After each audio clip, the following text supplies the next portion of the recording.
One jewelry deal exposed the whole business. Young Thug walked into one of Atlanta's most well-known jewelry stores, picked out more than $200,000 worth of chains, watches, and bracelets, and walked right back out without paying a dollar up front. And the store allowed it. They smiled for the cameras, posed for photos with him, let him wear the pieces in videos, and watched him post everything across social media. They moved like they were showing love, like they were part of his circle, like everything was solid. Then they flipped the script, filed a $365,000 lawsuit, and tried to make him look dishonest in front of the public. But here's what Icebox didn't expect. Young Thug pushed back, and when he did, he exposed something much bigger than one rapper and one jewelry store. He revealed a system that has benefited from artists for years, using their names, faces, and influence as a marketing engine, then changing the story the moment a lawsuit becomes more profitable. Stay locked in, because by the end of this video, you'll understand how Icebox really makes its money and why Young Thug's situation was never just about unpaid jewelry. It was a perfect example of how the jewelry business can take advantage of artists who don't know the rules. Now, before we dive into the details of this entire situation, let me keep it completely real with you all. This is not simply a story about a rapper failing to pay his bills. If that is what you expected, you are about to receive far more than you anticipated. Many people viewed the situation when it first surfaced in 2018 and claimed Young Thug was just being careless with money, just another rapper living beyond his limits. That is the surface level perspective, and that surface level perspective is exactly what Icebox wanted everyone to believe. But wait before you start assuming this was simply Young Thug acting irresponsibly with money. The truth is, Icebox built their entire business model around getting rappers to do exactly what Young Thug did. Take jewelry first, pay later. And they knew exactly what they were doing when they offered that deal to one of the biggest rappers in Atlanta. This was not an accident. This was a calculated business strategy. The question is, whose strategy turned out better? Here is where it becomes truly intense. So pay attention. For those who have not been following the Atlanta jewelry scene, Icebox is not just some ordinary shop. They are one of the most recognized jewelry stores in the entire hip-hop ecosystem. They're located on Peachtree Road in Buckhead. That is Atlanta's affluent neighborhood. And they built their brand specifically by serving rappers, athletes, and celebrities. They are not K Jeweler. They are not a mall kiosk. They know exactly who their customers are, and they know exactly how to leverage those customers to expand their business. Now, in the jewelry industry, there's a practice that has existed for decades. Jewelers who want to enter the celebrity market will offer pieces to artists through what is essentially a deferred payment arrangement. You take the jewelry, you wear it publicly, you share it on social media. All that exposure carries real value for the jeweler. Every time a rapper with millions of followers shares a chain connected to Icebox, that becomes free promotion worth potentially hundreds of thousands in marketing value. So the arrangement on the surface appears like it benefits everyone. The artist gets to show off, the jeweler gains visibility, and eventually the balance gets paid. That is the official narrative. But here is where it goes deeper than just a basic credit arrangement. Let me explain it to you step by step, because the timeline here is important. May 2017, Young Thug begins working with Icebox. Now, at this stage, Thug is not some unknown artist. He is one of the biggest names in Atlanta rap. He has YSL Records. He has been on major collaborations. He is a cultural powerhouse. When Young Thug walks into your jewelry store and starts selecting pieces, that is not just a customer.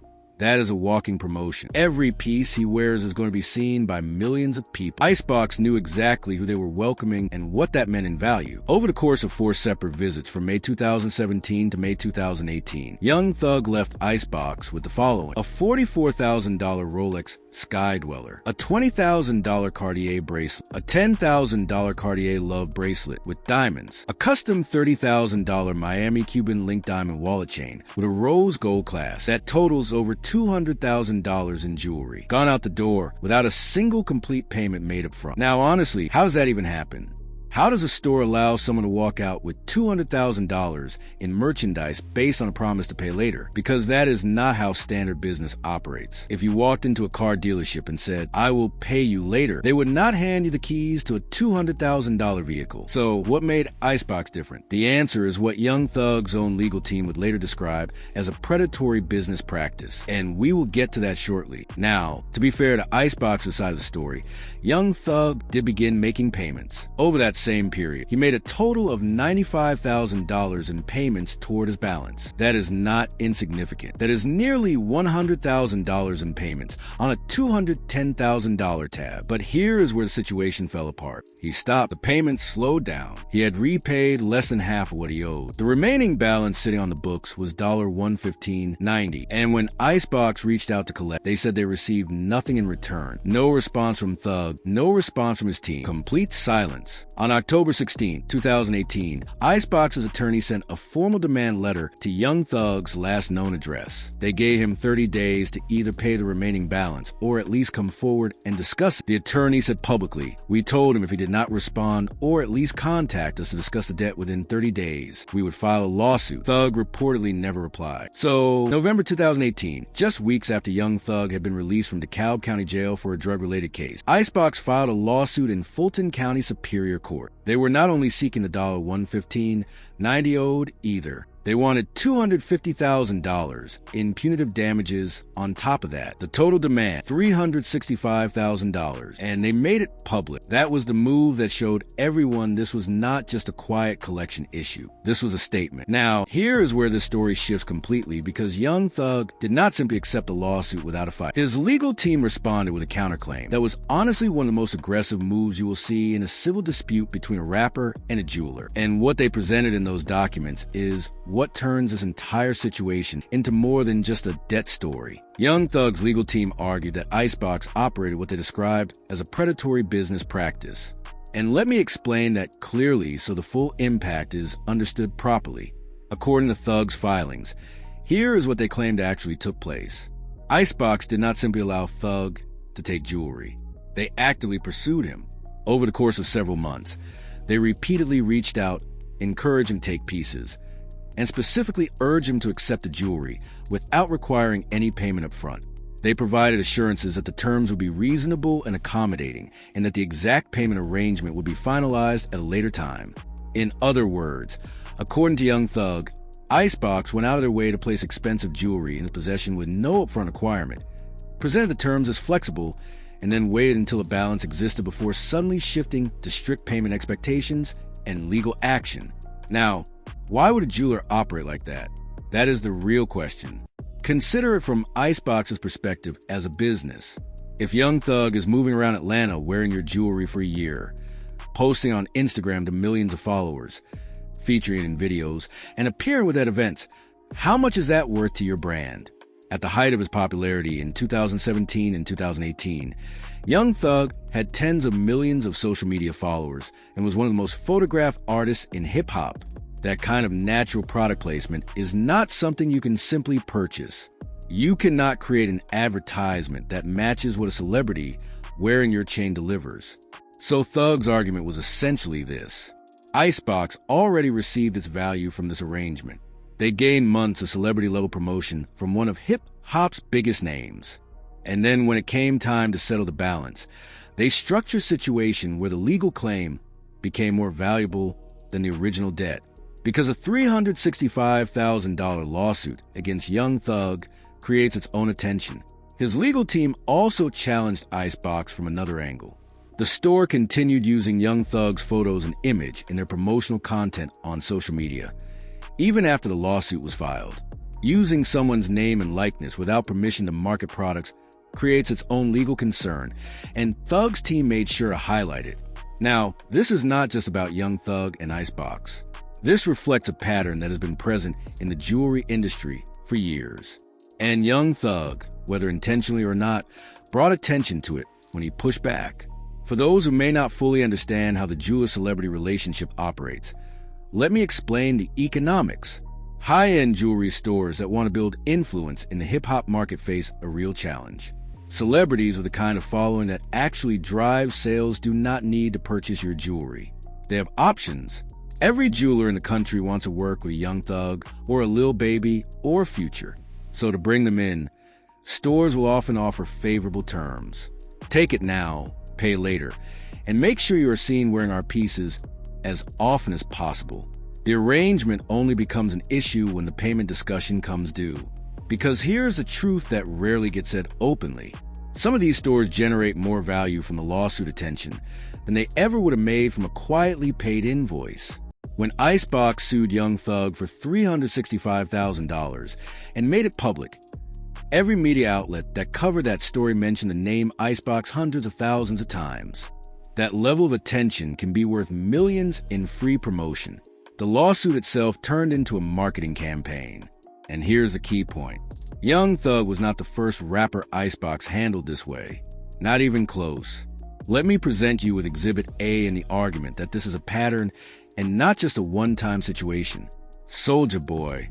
Yes, that's Soulja Boy, the artist who helped bring Atlanta rap into the spotlight with Crank that back in 2007. Soulja Boy has publicly stated that he was the first rapper to shop at Icebox, that he helped establish the store's reputation before other celebrities began walking through their doors. And there is some truth to that. Icebox themselves have acknowledged that Soulja was one of their earliest high-profile clients. But here is what Soulja apparently did not recognize while he was elevating Icebox's image. He was also building up a balance. In October 2011, Soulja Boy made purchases totaling $45,144 at the store. Then he returned and made additional purchases, along with requesting several jewelry repairs totaling another $15,726. The balance kept increasing. The payments eventually stopped. And in 2013, just 2 years after those purchases, Icebox filed a lawsuit against Soulja Boy in Fulton County State Court for more than $60,000 in unpaid debt. Now, fast forward to 2021. Soulja Boy posted a viral tweet claiming he was the first rapper at Icebox, clearly expecting recognition or respect. What happened next? They responded through TMZ and said that the tweet meant nothing to them because the lawsuit from 2013 was still unresolved 8 years later. The debt had grown from $60,000 to nearly $200,000 with interest and fees. A judge had already ruled in their favor. They had attorneys assigned to recover the funds. And here's the striking part. When those attorneys attempted to locate money in Soulja Boy's accounts, they reportedly found less than $10,000. And consider that, a rapper who claimed to help build Icebox's reputation ended up owing them $200,000 years later and could not even cover it. This illustrates the full extent of what a deferred payment arrangement can become when the financial discussion falters. People have been talking about this dynamic for a long time, but artists who experience it usually just settle and stay quiet because challenging a jewelry store in civil court does not reflect well publicly. What made Young Thug's situation different was that he actually responded and placed the predatory practice argument on record. Soulja Boy accepted the loss quietly. Young Thug turned it into a broader discussion. Honestly, both sides of the situation present valid points. From Icebox's perspective, Young Thug took $210,000 worth of merchandise. He repaid less than half. The remaining balance sat unpaid for months. He did not respond to collection efforts. At the end of the day, a debt remains a debt. They have the receipts. They have the invoices. They have records of the transactions. That represents a legitimate business concern. From Young Thug's perspective, if you are a jewelry store actively placing hundreds of thousands of dollars in merchandise into someone's hands with no upfront payment required, you are not operating a traditional retail model. You are operating a marketing strategy.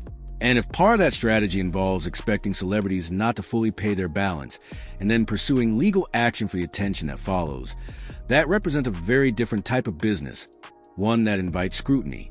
Take a moment to consider that. The lawsuit itself can function as a product. The coverage of Icebox suing Young Thug for $365,000 generates more brand awareness than any advertisement they could produce. It positions them as a jeweler that even the most prominent artists owe money to. It suggests that their pieces are so exclusive and in demand that major figures are accumulating six-figure balances with them. August 2019, the entire lawsuit was dismissed. Fulton County Court records confirmed it. All charges were dismissed. No public explanation from either side about the terms. No press release, no statement just gone. That suggests one of two possibilities. Either Thug quietly settled the balance, or the two parties reached a private agreement that worked for both. Given that both sides have been making strong public statements, a private settlement where no one had to admit fault seems the most likely outcome. But what did not disappear was a conversation Young Thug's legal team started. The predatory business practice claim. The allegation that Icebox uses likeness without permission for promotional purposes. Those claims, even if they never went to trial, established a record the industry could not fully ignore. Ultimately, Young Thug's situation with Icebox is not just about a rapper failing to pay a jewelry bill.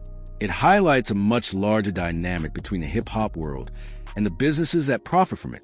The real question is not whether Young Thug owed the money did, by his own team's admission.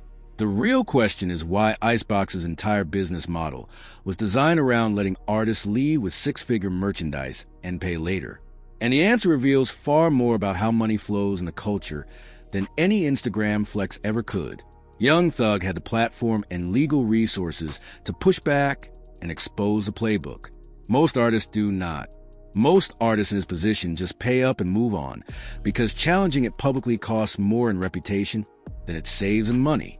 The fact that he put on record naming the practice, explaining how it worked, and forcing Icebox to defend their business model in court documents is what makes this story significant for every rapper who has ever been told at a jewelry store, "Take it home, we'll work out the payment later."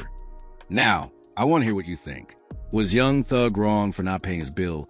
Or was he caught in a setup designed to put rappers in debt and then profit from the lawsuit? Drop your thoughts in the comments right now. I want to hear both sides. And if you want more insight into how the industry really operates behind the scenes, check out the video on screen. Because trust me, this is just one of many ways the game takes advantage of artists who aren't paying attention.